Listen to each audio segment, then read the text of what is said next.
Hello and welcome again to another pre-lab session on YCP Chemistry Labs, York College of Pennsylvania's YouTube channel to help get you ready for lab each and every week. Today I'm going to address the acid-base titration experiment. This is one of the largest, most involved experiments that we'll do this semester in General Chemistry 1.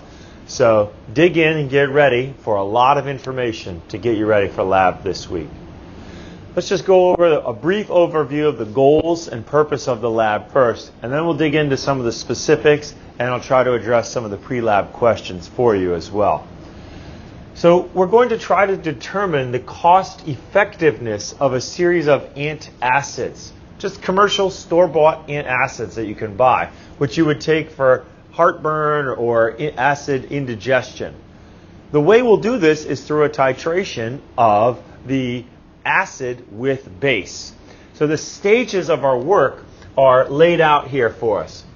We're going to start with a base, sodium hydroxide, a very common base. We're going to pre-supply the base for you in lab this week. But you can't just trust what somebody else tells you its concentration is. So you're going to first perform a series of standardizations to determine exactly what its concentration is. Then we'll give you some simulated stomach acid. Stomach acid is pretty close to hydrochloric acid, so we provided you with some HCl. Now you need to know what the concentration of that HCl is. So you'll titrate it against your now known sodium hydroxide. Next, you'll take a sample of that acid and add to it one of your store-bought antacids. That's going to literally react, just like sodium hydroxide does. That's going to react some, but not all, of the acid molecules in your sample.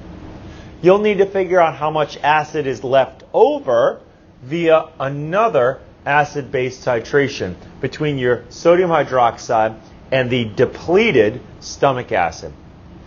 The difference between how much acid was there before and after you've added the antacid is the amount of acid that's been neutralized. But we're not just going to do a comparison of the amount of acid that's neutralized. We're going to compare how much money we spent to get that acid neutralized. If you've ever gone to the drugstore, the pharmacy for any type of medication, you've probably been faced with just a slew of choices, be it for cough medicines, flu medications, allergy medications, and antacids. You've got a lot of choices to make. Well, science can help you decide which is the most cost effective. So this experiment will help answer that question for us today. Now, all of these involve, as I said, titrations. We've already done titrations once this semester. We did a redox titration.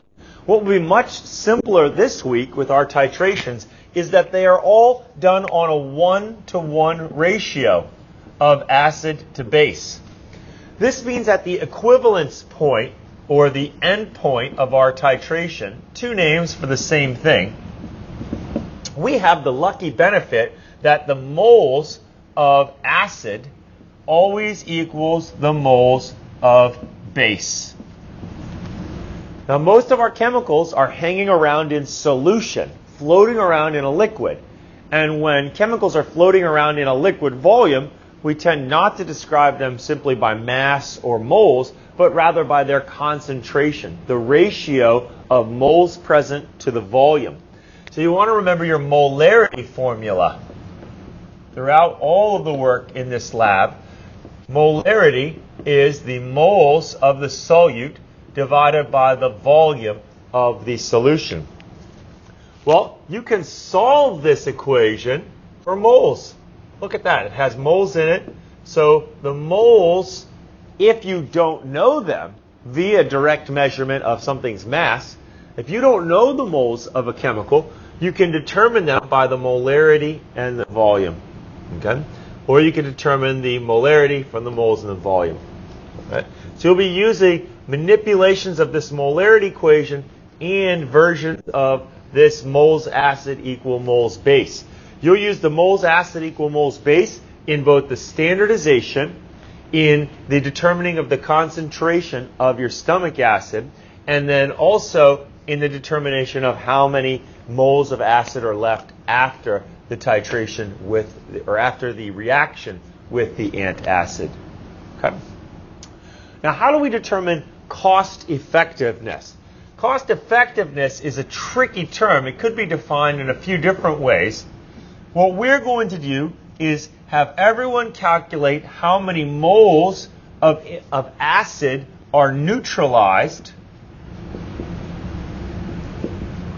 per dollar spent, or roughly for the cost of it. Okay. So this will ultimately be the units that we're trying to get to.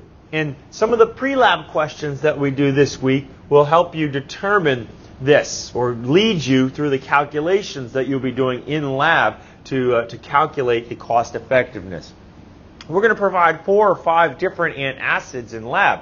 That's a lot of work for one group of students to do. So instead, you'll work with one antacid, and your classmates will work with others, and then you'll do a data sharing at the end of lab or as a follow-up to lab. Your instructor will help you share your information with everyone else so that you can truly compare and decide which of the brands of antacids available is the most cost-effective.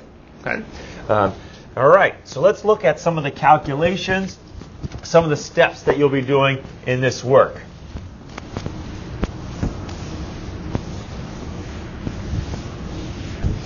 So in the first part of the work of the lab, you're going to standardize your sodium hydroxide.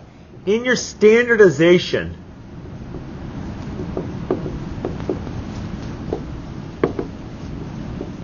you're using something that we call KHP.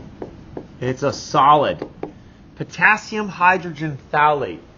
KHP, we use this because when we measure out this solid, we know exactly how many grams we've added to a flask, and that tells us how many moles.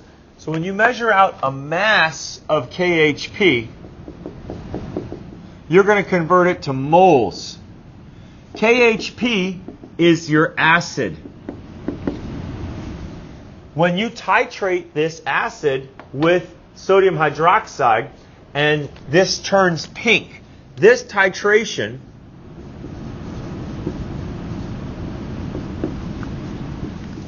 with sodium hydroxide, you're going to use phenolphthalein. Okay. It will turn a light pink color when you have reached the equivalence point of the titration. At that time, the moles of acid equals the moles of NaOH.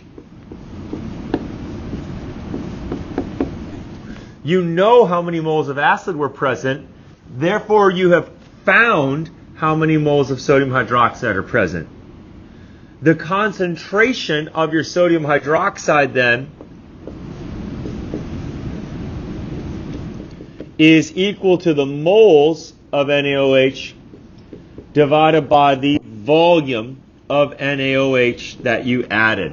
If you use 10 milliliters, 12 milliliters, 13.62 milliliters, however many milliliters of NaOH you used in your titration, that will be your denominator here. Okay? So what's important to know about KHP is its molar mass. The formula is provided in your laboratory manual, but real briefly I'll tell you that it adds up to 204.22 grams per mole. That's your molar mass. That's going to be key to allowing you to convert the mass of potassium hydrogen phthalate over to moles of potassium hydrogen phthalate, which is your moles of acid. Okay? That's also important. These two things that you just did right here are how you do pre-lab question number 1. You're given a mass of KHP, and then you're told the volume of NaOH. So your 2 stages of work: convert mass to moles using the molar mass that I've just provided here, and then take that number of moles divided by the volume of sodium hydroxide. Now, here's one change to the procedure as written in your laboratory manual. Since the time that we've written this procedure up, we've gone ahead and made a choice to make things a little simpler. rather than having every group prepare their own sodium hydroxide from a concentrated version, you're going to find prepared or ready to go NaOH. So in step 3 of the laboratory procedure, you're going to not prepare your own sample. Instead, you are simply going to gather or collect approximately 125 milliliters of the already prepared NaOH. Okay, so instead of diluting some concentrated HCl to a smaller volume, you'll just need to get about 125 milliliters of the supply that's already available to you. If you run out, if you use more than that, which I really don't think you should, but if you do use more than that, you would be able to just get some more from the same container during the lab.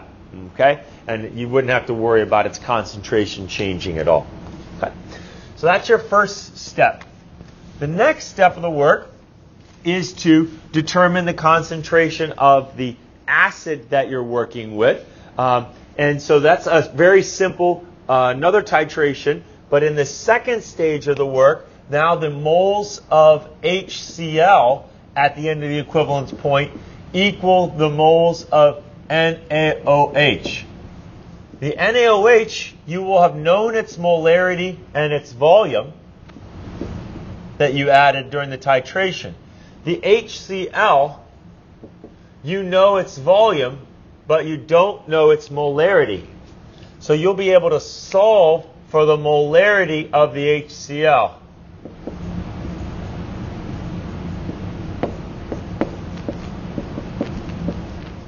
This will help you calculate the molarity of the HCl acid that you have. Okay? So you'll know how concentrated it is. And again, HCl is our simulated stomach acid in this experiment today. Okay? Now, we can do in pre-lab question 2 sort of relates to what we did in pre-lab question 1, but it does it in reverse right here. If we had an unknown acid, although we know our acid is HCl, this would also be the way of deciding how many moles of the acid we had by titrating it with the base. So pre-lab question 2 provides you with the concentration of the acid, or the base, sorry, concentration of the base and the volume of the base, which you can use to calculate moles of base, all right, which are equal to moles of acid. And in pre-lab question 2, you get the moles of acid from the moles of base, which, as I just said, are molarity times the volume. Now, molarity, moles, and volume are tied together through the molarity equation, but so is molar mass. A substance's molar mass is a ratio of a sample's mass to its moles. You just found out how many moles your sample of acid is, and you had weighed the mass of that sample in pre-lab question 2. The weight is provided. So if you take the mass provided divided by the moles that you just calculated, you will have the molar mass of your unknown acid. Okay. Let's come back to now some of the stuff that's really relevant to getting the neutralizing capacity or effectiveness of our antacids. Okay. Now we can calculate a theoretical neutralizing capacity for any one of these antacids because, as required by law, the packaging tells us the active ingredients in the antacids and exactly how much is present in it. So pre-lab questions 3 through 5 take you through the series of steps to calculate the theoretical neutralizing capacity. All right? So if we look at this sample of Rolaids that I've chosen in the pre-lab question, it says that we have 1.650 grams of calcium carbonate in a dose of Rolaids. Okay, that's in a dose. That's really important to know if you're talking about a dose or about an individual tablet of a Rolaids, for example. If you had a liquid antacid, you'd have to care, are you talking about a dose or about a single teaspoon? Because a dose is probably 2 or 3 teaspoons. At any rate, we can convert this to moles, of course. A mole of calcium carbonate is about 100. It's 100.09 grams. So this would be 0.0165 moles of calcium carbonate. Now when calcium carbonate gets into your body, it reacts with 2 HCl's to produce calcium chloride, water, and carbon dioxide.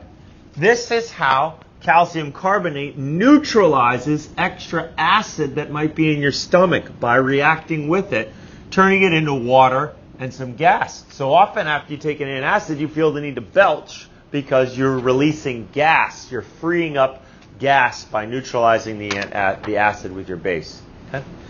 The key to this is that every mole of calcium carbonate, which we just calculated, reacts with 2 moles of HCl.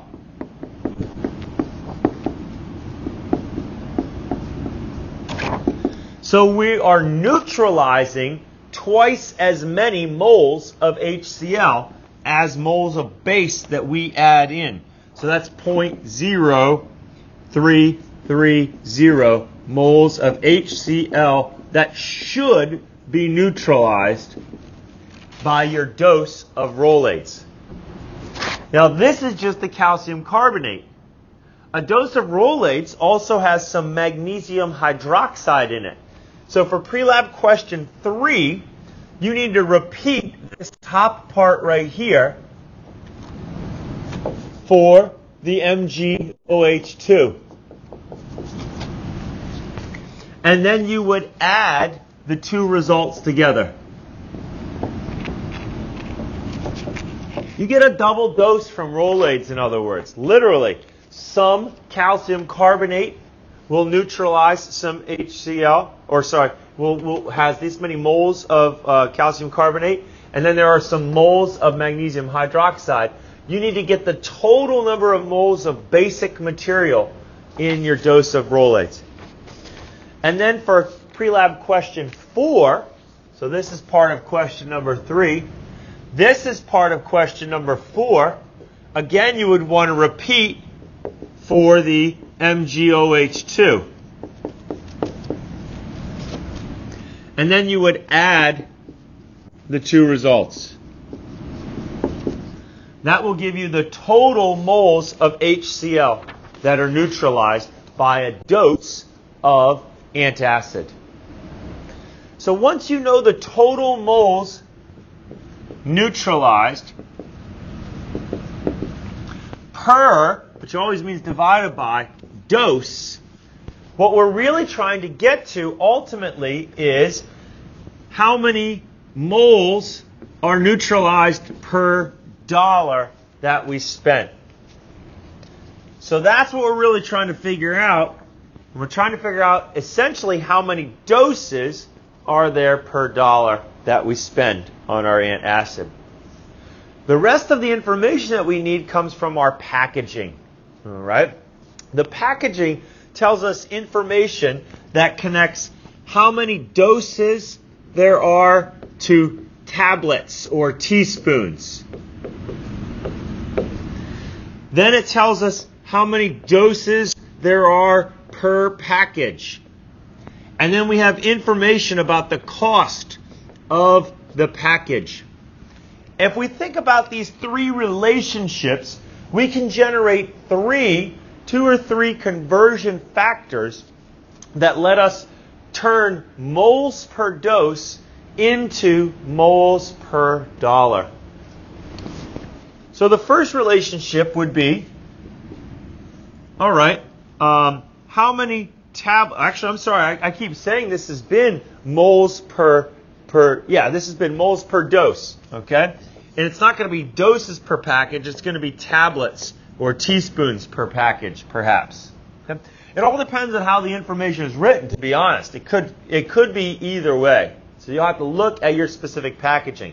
But I'm going to set it up as, I know that there are so many tablets per dose. So in the example with the Rolaids, you're told that 3 tablets make a dose. So 1 dose is equal to 3 tablets.